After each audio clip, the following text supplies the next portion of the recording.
جزائرية في فرنسا وجهت رسالة لتبون موجعة ومؤلمة وتكشف لك جانب تاني من جانب دبي وجانب المجتمع والطقوس والحاجات اللي بتحصل جوه دي. قالت ان كتير من الحراجة اللي بيجوا هنا بيضطروا يقلبوا بنات، خد بالك، يقلبوا بنات عشان ياكلوا عيش.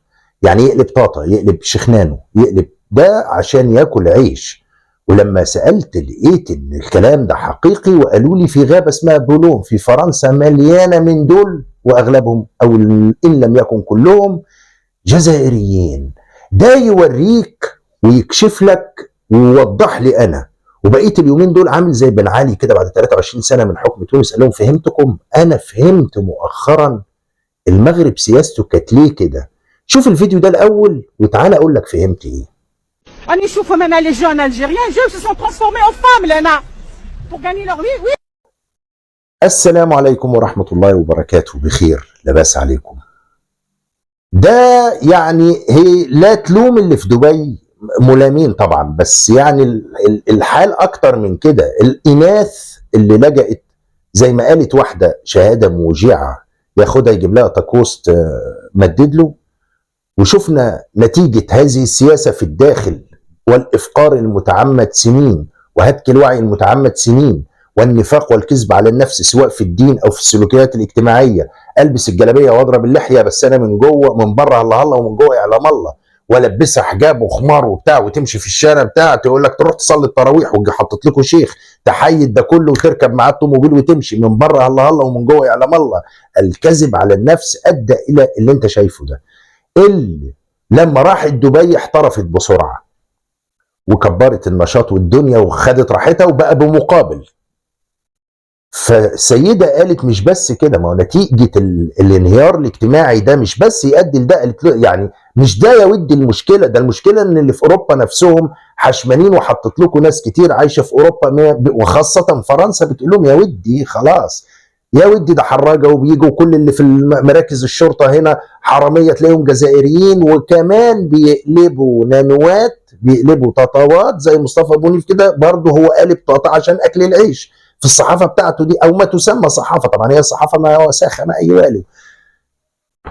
فدي حقيقة صادمة جدا خلتني فهمت ايه. وسامحوني في الفيديو ده، انا اسف يعني، بس انا هقول لك انا فهمت ايه. كنت مرة جالس مع صحفي مغربي، صحفي كبير يعني، وكان الكلام ده اظن 2021 وكنت بنتناقش في استراتيجيات الصحافة والاعلام والكلام ده. فكنت بقول له ليه ما بتردوش على هذه البذاءات؟ فقال لي كلام كتير جدا بما معناه يعني هم صغار، وده كلام ما نردش عليه، ما ينفعش ننزل المستوى ده.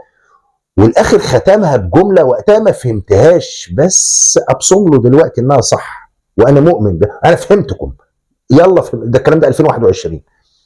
بيقول ايه؟ قال لي ايه، وانا اسف سامحوني بس هو مش هينفع هقولها لكم يعني. قال لك اللي يشوفنا قاعه وما يهمنا صداعه. بتقول ايه؟ ما فهمت واله. المهم مرت السنين، لما لقيتهم كده ارد على مين صح؟ ارد على تطع الجيه مصطفى بونيف، ولا ارد على دول، ولا ارد على دول، ولا بن سديره، ولا صوفيا، ولا مشاكره، ولا احنا جررنا لده مضطرين.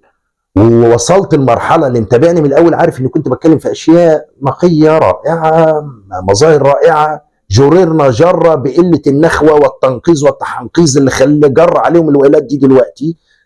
ثم بعد ذلك طلعنا صعدنا لمستوى تاني، نقول لهم بقى كراغله وبتاع وخنشله ومسطيين وعشرة في عقل.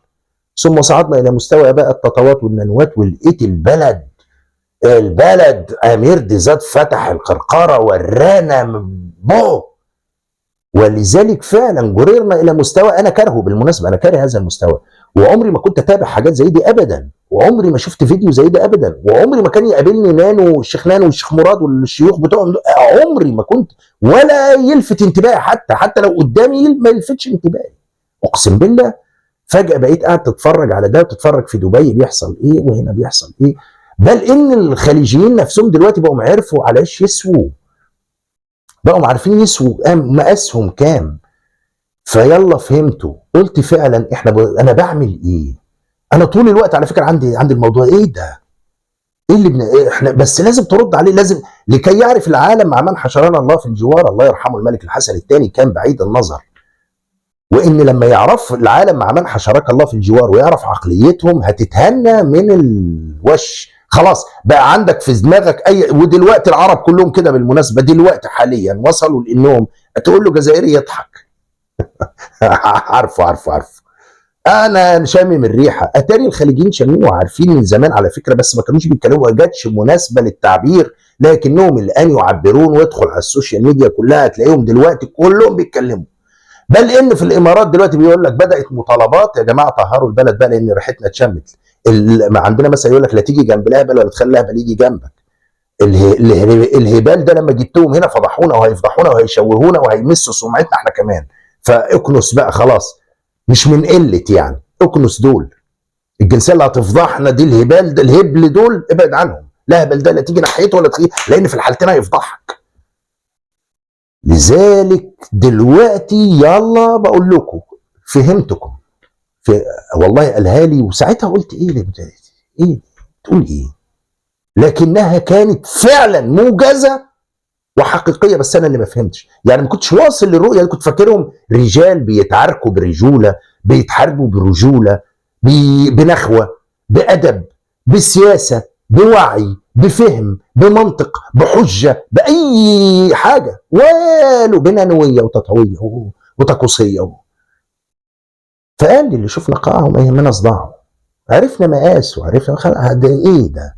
انا ما كنتش عارف، انا كنت فاكرهم اعلى من كده بشويه. لكن دلوقتي انا وكثير من العرب وكثير من الناس بقى اول ما تقول له دلوقتي جزائري يطلع، عارف انت الكرتون لما يطلع حاجه كده فوق كده دايره فوق راسك كده ويطلع سندوتش تاكوس.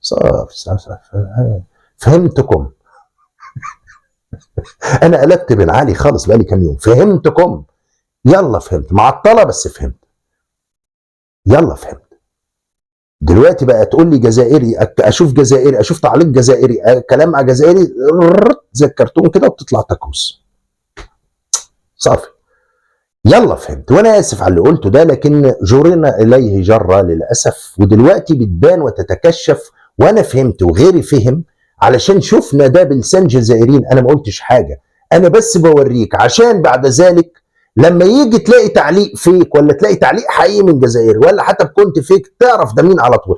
على طول تطلع لك العلامه دي وتلاقي تاكوس مرسوم فيها، يجي في ذهنك نيشان التاكوس، تشم ريحه سندوتش التاكوس، فتفهم ايه الحكايه وتعرف ان مفيش رجوله. هتعامل معاك برجوله ازاي؟ انت مستني يتعامل معاك برجوله واخلاق ونخوه وحجه وهات وخد. وحاشا الاحرار في الجزائر، في ناس في الجزائر محترمه جدا وبيراسلوني ويكلموني ويبعتوا لي حاجات من المجتمع، لهم الف تحيه. واللي عنده حاجه عايز يبعتها لي على الصفحه. احنا صوتكم لمواجهه هذه الظاهره اللي بقت صدقوني خلتكم كسحت ومسحت اكاذيب 1.5 مليون ومليون وتخاريف والتضخيم. في شهداء الله يرحمهم، لكم تاريخ عملتوا حاجه اوكي على راسي، انا مش ما تخصنيش، لكن فخمتوها لدرجه 1.5 مليون والمزايده على الاخر ونحن والشهداء واغسل فمك. دلوقتي بقى الكلام ده لا اول ما تقوله لاي عربي هينفجر من الضحك ويطلع التاكوس في دماغه. انا اسف بس دي الحقيقه. فهمتكم. وصديقي الصحفي الكبير المغربي مش هقدر اقول اسمه لكن له كل التحيه، فهمتك، عندك حق. انا اسف وقتها ما كنتش مقتنع وما كنتش فاهم، لكن لقيت مع مين يا ودي. انا دخلت المعركه بنفسي ولقيتني بدا مستنقع، دود في مستنقع. بعمل ايه انا؟ لكن هنكمل لحد ما يعرف الكل. مفيش طفل، مفيش كبير، مفيش مرأة، مفيش رجل، مفيش شاب، مفيش فتى، مفيش شيخ، مفيش حد ما يعرفش مع من حشرنا الله في الجوار. عشان لما يسمع منه إهانة على الآخر أو كذب على الآخر أو افتراء على الآخر أيا كان، تونسي مغربي مصري أيا كان، يعرف إن ده مجرد تاكوس، إن ده بيوصل بيه الحال إنه مش يبيع ذمته، مش يبيع ضميره، مش يبيع كلمته، يبيع في غابة بولون في فرنسا وغيرها. وده مش استثناء، ولا دبي استثناء، ولا تركيا استثناء. هم كده وصلوهم كتالوج بومدين من أيام محمد إبراهيم بخروبة إلى يومنا هذا، إن هذا البلد المليان موارد ومليان خير شعبه عشان لقمة العيش بيبيعها.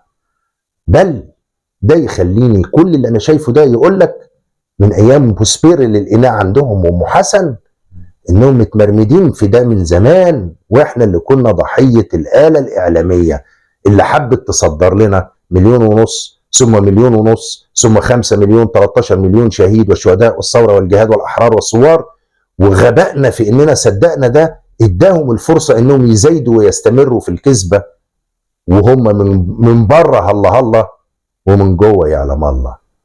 دي الحقيقة، أنا آسف بمنتهى الصراحة، ودي الحكاية. اشوفكم على خير.